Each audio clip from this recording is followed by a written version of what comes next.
Yo guys, Vision here, back with more Minecraft content. Today's episode number 23 will go into detail on the Wither boss, arguably the most hardest boss fight to defeat in all of Minecraft, even more difficult than the Ender Dragon, with us being so close to completing the Minecraft Survival series, with for anyone new, is to explore every biome, find and loot every structure, defeat every single boss, as well as base, world, and build updates for the world in itself, with this being the first time of me playing Minecraft Survival in over 10 years. So, on that note, let's get right into it. So I guess first things first, the Wither is a boss mob in Minecraft Survival, a powerful player-created entity that poses a significant challenge. Now, for anyone new or a returning player like myself, here is a brief breakdown of what the Wither is, how to summon it, its behavior, and any key tips or tricks for fighting this mob. Now, what the Wither is, it's a floating, three-headed black demonic creature that shoots explosive skulls and inflicts the Wither effect, which is a damaging status like a poison. It's one of the main two bosses in Minecraft alongside the Ender Dragon, and is unique because it is player summoned manually, and that is what makes it exclusive to this game in itself. Its role in survival is that it's a late game challenge, typically fought for its drop, the Nether Star, which is used to craft beacons for powerful buffs like increased speed or strength. Now, how do you actually summon the Wither? You'll need full soul sand or soul soil blocks found in the Nether, in soul sand valleys, or in fortress structures.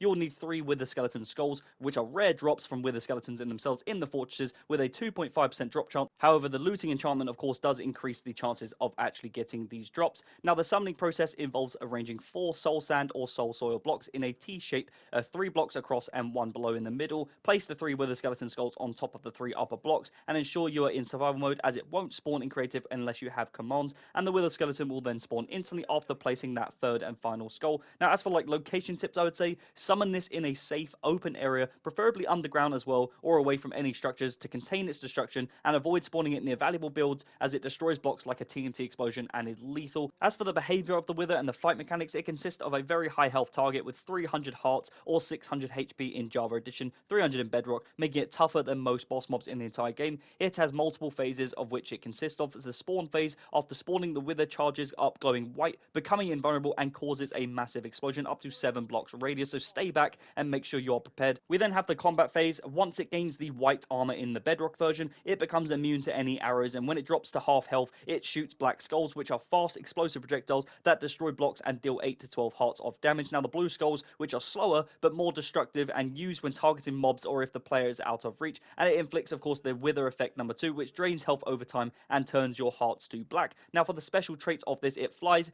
targets players or mobs within 40 blocks, regenerates health or 0.5 health per second in Java. In Bedrock Edition, it instead spawns Wither skeletons at half health and moves faster. It destroys most blocks except for Bedrock and portal frames, etc., and making it an environmental hazard, especially, like I said, if it's near any valuable builds. And upon defeat, it will then drop 1 Nether Star, which is guaranteed for every single time you defeat it, as well as 50 XP orbs. Now, as for any strategies for actually fighting the Wither, this is the first ever time you're seeing right here of me defeating the Wither, so there aren't many, but from what I've researched and found, you will want to ensure you prepare, use diamond or of course netherite armor, protection 4 or even blast protection 4, use a strong sword with even smite 5 for the undead damage effect, or even a bow, of course, which with power 5 and infinity and mending, all that sort of stuff on top of it will make it a lot easier, as well as bring a shield for the Bedrock Edition version with the likes of the effects that we just gone over. As for potions, use likes of strength 2, regeneration, healing, and even night vision for the darker areas, especially of course if you're spawning underground, as well as milk buckets to counter the Wither's effect in itself, which is vital. And also consider items such as golden apples or enchanted for emergencies,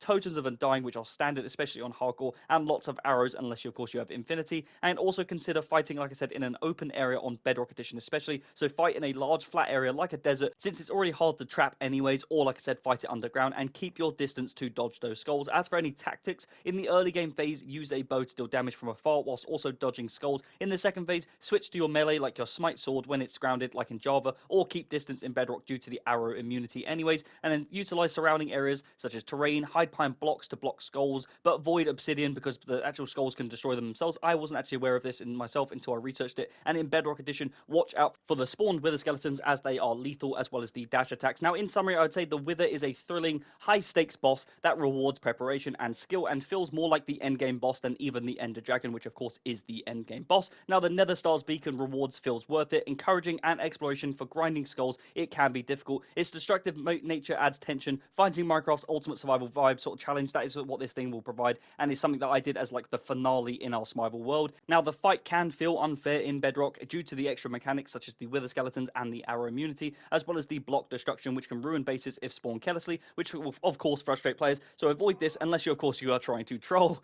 And then grind out for skulls. That can take some time. Such a low drop rate from actually doing this, so this feels somewhat tedious when in the nether in itself, in the fortresses, trying to get that, of course, unless you have looting 3, which makes it a little bit easier, but it still takes it its fair time. But with that said, guys, that's pretty much the video in itself for episode 23. If you've enjoyed the video, do not forget to like and subscribe, and comment down below if you've ever beaten the Wither yourself, or did it destroy your base and get the best of you. Share your horror stories, as I'm interested to know. Also, if you have any tips that you might have for any returning players like myself or brand new players, then let me know down below in the comments, as that could massively help us out. I'm VisionSGen. I hope you enjoyed the video, and I'll see you in the next one.